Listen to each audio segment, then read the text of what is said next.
오늘 아침에 말씀의 제목은 하나님의 구원을 보았도다입니다. 하나님의 구원을 보았도다.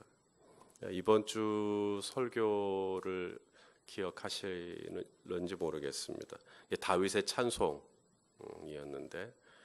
다윗이 왜 찬송의 사람인가, 왜 찬양의 사람인가, 그리고 진짜 찬양을 잘한다는 게 뭔가에 대해서 우리 말씀을 함께 나눴었습니다.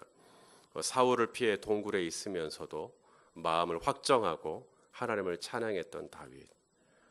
그러므로 기타 치고 노래 잘하고 그게 찬양을 잘하는 게 아니라 정말 할 만한 형편이 아닌데도 불구하고 감정이나 기분이나 느낌이나 이런 것에 따라서 찬양을 하든 안 하든 이것이 결정하는 게 아니라 마음을 확정하고 정말 마음이 삶은 너무 공고하고 팍팍하지만 그럼에도 불구하고 내가 마음을 확정하고 내가 하나님을 노래하고 찬송할 때 그게 진짜 찬양 잘하는 거다라는 말씀을 나눴었습니다. 기억하십니까? 예. 은혜가 좀 됐었어요. 예. 근데 저는 은혜가 안 됐습니다. 예. 저는 그 설교를 준비할 때도 마음에 눌림이 있었고요. 그리고 그 설교를 선포하고 나서도 계속해서 제 마음에 눌림이 있었습니다. 우리 성도님들을 보면 충분히 최선을 다해 찬양하고 계십니다. 물론 뭐 어떤 분은 찬양하지 않고 노래하지 않고 그냥 팔짱 끼고 있거나 눈을 감고 있거나 아무런 반응이 없는 분도 덜어 있습니다. 그리고 솔직히 앞에서 찬양을 하는 인도하는 저희 입장에서는 그런 분들을 보면 마음이 어렵습니다. 왜냐하면 저분이 왜 저렇게 찬양을 하지 않을까? 혹시 내가 저분에게 뭔가 이렇게 기분 나쁘게 해드린 게 있나? 막 이런 생각이 막 들어가게 되면 이렇게 막 눌립니다. 하지만 제가 기본적으로 생각하는 건 우리 성도님들은 최선을 다하고 계시다는 거예요. 첫 번째 증거가 뭐냐면 그래도 이 자리에 나오지 않았던가. 그래도 이 자리에 나오지 않았던가. 아무리 삶이 팍팍하고 힘들어도 수고하고 무거운 짐을 지고 있다가도 주일이면 내 영혼의 집, 내 아버지의 집에 나오지 않았던가. 그것만으로도 최선을 다하고 있는 겁니다. 또한 우리가 부르는 곡이 다 아는 곡이 아니라 누군가에게는 낯선 곡입니다. 어려운 곡입니다. 또 약간은 좀 저희 교회가 30, 40대가 90%가 되기 때문에 젊은 사람들에게 맞춰준 곡입니다. 그러니 어렵습니다. 그래서 찬양을 못하는 것일 수도 있겠죠. 그 다음 세 번째, 눈을 감고 있거나 입을 벌리지 않는다고 찬양하지 않는 건 아닙니다. 눈을 감고 있어도 얼마든지 찬양할 수 있고 입을 굳이 벌리진 않지만 나름대로 주님을 만나고 있을 수도 있죠. 그러므로 나름 열심히 하고 계시는 우리 성도님들이신데 마치 제가 이번 주에 했던 설교는 뭐냐면 여러분들이 찬양하는 건 충분하지 않다. 우리 성도님들은 전혀 그게 아닌데 마치 찬양할 수 있는 어떤 기분, 찬양할 만한 어떤 감정, 느낌 이런 걸 기대하고 또 그것이 되지 않으면 찬양을 하고 있지 않는 것처럼 제가 그렇게 설교한 듯 해서 저 스스로 생각할 때 그렇게 설교한 듯 해서 눌림이 있었던 겁니다. 우리 성도님들은 그런 분들은 아닌데 마치 제가 그렇게 깔고 설교하는 것 같은 느낌이 들었기 때문이에요. 그래서 제가 토요일 날 저녁에 씨름을 한 겁니다. 하나님하고 하나님 이 설교 꼭 해야 되냐고. 우리 성도님들은 이렇게 안 하고 있다고 최선을 다하고 있고 충분히 다윗의 찬송처럼 의지적으로 마음을 확정해서 힘들고 어려운데도 찬양 잘하고 있다고. 근데 제가 꼭 이런 설교 해야 되냐고 씨름을 했었어요. 주일날 아침까지 주님은 변함없이 해라. 그 설교 해라. 내가 은혜 베풀 자에게 은혜 베풀고 긍휼 베풀 자에게 긍휼 베풀겠다. 그 설교 해라. 그래서 주일 사역 마치고 저하고 아내하고 집에 가면서 제가 아내한테 그랬어요. 나 오늘 설교 너무 이렇게 중언부언했다. 왜냐하면 너무너무 하기 싫었던 설교. 정말 감당하기 싫었던 설교. 그러니까 때로는 제가 앞에서 굉장히 막 담대하게 막 이렇게 큰 소리로 막 설교한다고 해서 제가 그 설교를 정말 하고 싶어서 하는 설교가 아닐 수도 있어요. 이번처럼. 어떨 때는 이 내용에 내가 동의하지 않고 있으면서도 주님이 또 전하라고 하시니 전하는 설교일 수도 있습니다. 한 번 더 제가 오늘 이 새벽에 말씀을 전하는데 이번 주 설교를 좀 반복하는 것 같은 느낌이 좀 듭니다. 오늘 이 시편 98편에도 보니까 우리가 주님을 찬양하는 이유, 우리가 왜 주님을 찬양해야 하는가, 내 느낌이나 감정과 기분과 상관없이 내가 왜 주님을 찬양해야 하는가, 오늘 시편 98편도 동일하게 얘기합니다. 우리 하나님은 구원의 하나님이시기 때문에 그렇다는 거예요. 구원의 하나님. 자, 1절을 좀 보십시오. 1절. 새 노래로 여호와께 찬송하라. 그는 기이한 일을 행하사 그의 오른손과 거룩한 팔로 자기를 위하여 뭐예요? 구원을 베푸셨음이로다. 그러니까 찬양하라는 거예요. 새 노래로. 2절도 보면 여호와께서 그의 구원을 알게 하시며 그의 공의를 문나라의 목전에서 명백히 나타내셨도다. 3절도요. 그가 이스라엘 집에 베푸신 인자와 성실을 기억하셨으므로 땅 끝까지 이르는 모든 것이 우리 하나님의 뭘 받도다? 구원을 보았도다. 계속해서 우리가 찬양해야 되는가? 하나님은 어떤 하나님? 구원의 하나님. 구원의 하나님. 홍해 앞에서 애굽의 군사들 앞에서 이스라엘 백성들을 구원하신 하나님. 다윗을 블레셋 군사들의 손에서 구원하신 하나님. 다니엘을 사자의 입에서 구원하신 하나님. 바울을 유대인의 손에서 구원하신 하나님. 베드로를 감옥에서 구원하신 하나님. 하나님은 구원의 하나님이십니다. 다른 이유로 찬양할 만한 게 생각이 안 날 수 있어요. 난 도저히 탈탈 털어도 내가 오늘 찬양할 만한 이유가 생각이 나지 않는다라고 할지라도 정말 내가 구원받은 하나님의 자녀인 것을 내가 믿고 또 내가 그걸 감사하다면 우리는 그 이유 하나만으로도 내게 호흡이 있는 한 주님을 찬양하고도 충분히 남음이 있다. 성경은 그렇게 가르칩니다. 자, 오늘 우리가 읽은 본문에 하나님이 얼마나 이 구원하시는 일에, 당신의 백성을 구원하시는 일에 열심이신지가 나옵니다. 자, 1절을 우리 다시 한번 보겠습니다. 1절 시작. 새 노래로 여호와께 찬송하라. 그는 기이한 일을 행하사 그의 오른손과 거룩한 팔로 누구를 위하여 구원을 베푸시죠? 자기가 누구예요? 하나님. 근데 우리는 하나님이 나를 구원하셨어요 라고 말할 때 나를 위하여 라고 해요. 하나님이 나를 위해서 구원을 베푸셨어요. 하나님이 우리를 위해서 구원을 베푸셨어요. 그 틀린 건 아닙니다. 맞습니다. 하나님이 나를 위해서 구원하신 거죠. 근데 궁극적으로 따지고 보니까 왜 하나님이 나를 구원하셨을까? 하나님을 위하여, 하나님 자신을 위하여, 하나님의 이름을 위하여 나를 구원하셨다라고 말씀하시는 겁니다. 시편 23편에도 내 영혼을 소생시키시고 그다음 뭐죠? 자기 이름을 위하여 의의 길로 인도하시는도다. 하나님이 왜 저와 여러분을 인도하실까요? 나를 위해서 인도하시죠. 내 가정을 위해서 인도하시죠. 내 교회를 위해서 인도하시죠. 그런데 궁극적으로 보면 하나님이 저와 여러분을 오늘도 인도하실 건데 인도하시는 이유가 뭐냐면 자기 이름 때문입니다. 우리가 잘못된 길로 가면 누구 이름이 손상을 입어요?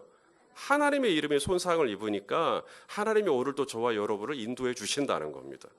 왜 우리를 구원해 주시는가? 우리가 구원을 안 받고 망하면 하나님의 이름에 손상을 입어요. 그래서 하나님이 자기를 위하여 우리를 구원해 버리십니다. 자기를 위하여 우리를 의의 길로 인도하시는 거죠. 우리가 주님 저 잘못했어요. 저 정말 용서해 주세요. 제가 정말 죄송합니다. 그렇게 하나님 앞에 내 죄를 자백하면 용서해 주시나요? 확실히 없으세요? 하나님 저 용서해 주세요. 그러면 용서해 주시죠. 왜 용서해 주실까요? 나를 위해서? 성경은 말합니다. 자, 이사야 말씀인데요. 이사야 43장 25절 말씀. 우리 한번 같이 한번 봅시다. 이사야 43장 25절. 시작. 나는 나를 위하여 네 허물을 도말하는 자니 네 죄를 기억하지 아니하리라. 하나님이 왜 나의 허물을 용서하시나, 왜 내 죄를 용서하시나 봤더니 나를 위해서. 그래서 나 용서받았다고, 나 사함 받았다고, 나 기쁘라고. 물론 그것도 있습니다. 우리가 자녀를 아들아 내가 용서해 줄게. 그럼 아들 막 좋아하죠. 근데 그것 때문에도 우리가 용서를 해주지만 성경은 말합니다. 나를 위해서 너를 용서한다. 나를 위해서 너를 용서한다. 그래서 우리가 용서를 받지 않고 우리가 용서 안에 온전히 들어와 있지 않으면 하나님이 견디지가 못하는 거예요. 10계명 중에 여러분 그런 계명이 있어요. 여호와의 이름을 망령되이 일컫지 말라. 여호와의 이름을 망령되이 부르지 말라. 이런 말씀이 있습니다. 하나님은요, 당신의 이름이 굉장히 중요합니다. 다윗이 골리앗과 싸울 때 너는 칼과 창과 단창으로 내게 나아오거니와 나는 만군의 여호와의 이름으로 너에게 간다. 그래서 이제 이 조그마한 다윗이 한 번도 뭐 이렇게 전쟁의 경험이 없는 이 조그마한 다윗이 블레셋 골리앗과 싸울 때 이제 이게 칼과 창과 단창의 싸움이 아닙니다. 이제 이것은 무기의 싸움이 아닌 거예요. 내가 여호와의 이름으로 너에게 가겠다 하는 그 순간 이제 거기에 하나님의 이름이 사활이 걸려버렸어요.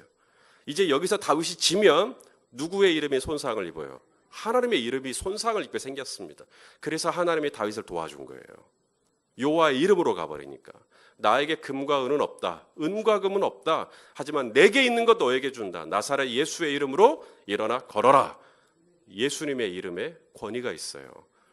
사도 바울도 마찬가지죠. 이같이 여러 날을 하는지라 바울이 심히 괴로워하여 돌이켜 그 귀신에게 이르되 예수 그리스도의 이름으로 내가 내게 명하노니 그에게서 나오라 하니 귀신이 즉시 나오니라. 이름입니다. 이름. 그래서 예수님이 저와 여러분에게 기도를 가르쳐 주실 때도 누구 이름으로 하라 그랬어요? 내 이름으로 해라. 내 이름으로. 내 이름으로. 왜요? 하나님의 이름이 딱 걸리면, 예수님의 이름이 딱 걸리면 하나님이 그때부터 주목하십니다. 하나님은 당신의 이름을 위하여 우리를 의의 길로 인도하시는 분이고, 하나님의 이름을 위하여 우리를 용서하시는 분이고, 하나님의 이름을 위하여 우리에게 구원을 베푸시는 분이에요. 우리가 왜 하나님을 찬양해야 되는가? 하나님은 구원의 하나님. 근데 그 하나님의 구원을 베풀어 주시는 그 강력한 동기가 하나님의 이름 때문이라는 거예요. 그래서 오늘 이 새벽에도 우리가 예수 그리스도의 이름을 의지하여 기도하면 하나님께서 우리 성도님들의 간구에 귀 기울여 주시는 겁니다. 가정예배 드리는데 어느 아버지가 이제 아들에게 기도를 가르쳐 주는 거예요. 아들아, 너 기도 가르쳐 줄게. 이제 아빠 따라해. 하나님 아버지. 그러니까 아들이 하나님 할아버지. 그래서 아니 하나님 아버지라니까. 하나님 할아버지. 아 이게 아버지라고 해야 된다고. 너나 나나 하나님 앞에서는 다 똑같이 형제예요. 그러니까 아들이 알았어 형. 형제라며. 알았어요. 제가 이 말씀을 드리는 게 뭐냐면 이름, 하나님의 이름이 중요하다는 거예요. 하나님의 이름을 걸고 여호와의 이름을 걸고 예수 그리스도의 이름을 걸고 그랬을 때 하나님이 우리를 구원하시는 강력한 동기가 거기서 생겨요. 그래서 우리 성도님들이 사업을 할 때 하나님의 이름을 걸고 하잖아요. 저는 그 사업 반드시 됩니다. 하나님의 이름 걸고 있는데요.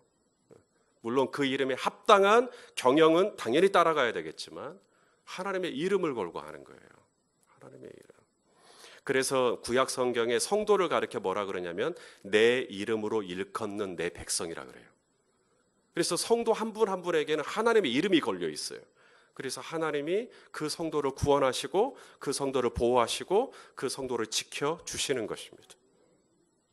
두 번째, 하나님이 왜 우리를 구원하실까? 첫 번째는 하나님의 이름 때문이고요. 두 번째는 약속 때문입니다. 약속. 그래서 우리를 구원하셔요. 3절을 보십시다. 98편 3절.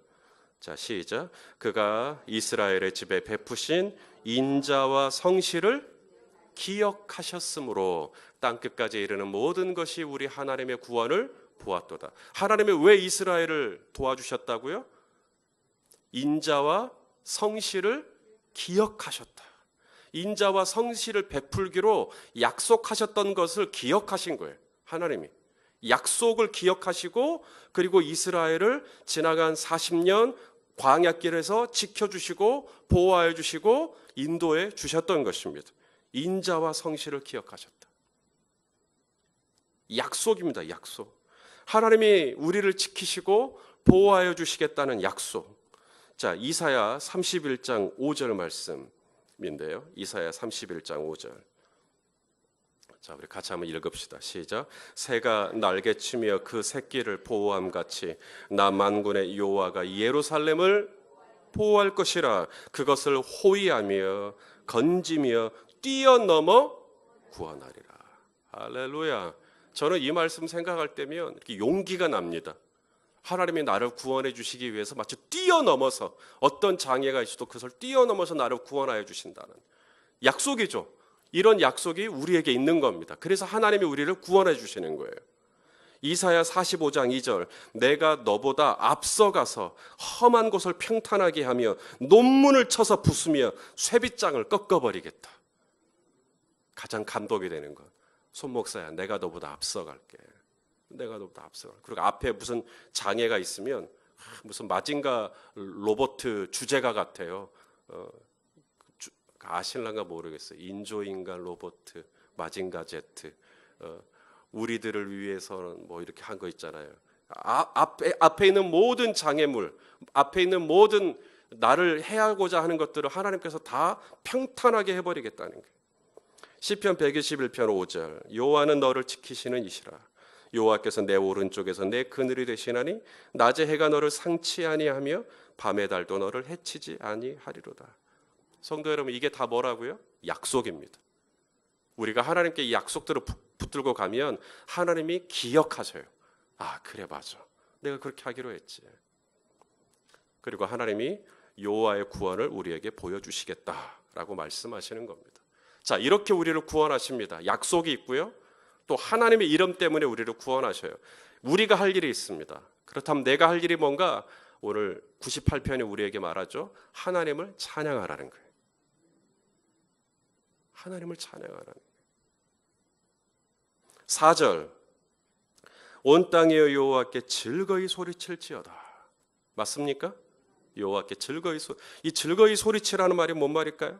다른 번역에 보니까 함성을 지르라는 거예요. 와 하고, 우리가 우 하고 함성을 지르듯이 그렇게 하나님 찬양하라는 거예요. 무슨 여기가 콘서트장도 아니고 무슨 뭐 이렇게 함성을 지른다냐? 아니요, 그게 하나님 찬양하는 겁니다.